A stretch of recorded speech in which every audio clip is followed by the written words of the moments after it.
The Rbyf Youth Federation Western Zone today provided assistance to a fire victim, Pretty Mary Thankeu, in Sohkyrbam village by distributing tin roofing sheets and rice. This gesture follows a tragic fire incident last Saturday that engulfed a house, leaving the family devastated.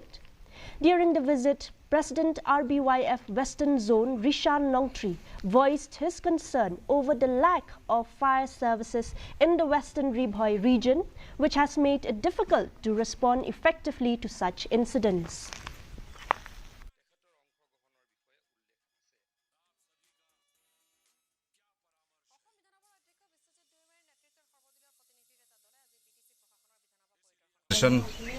Western Zone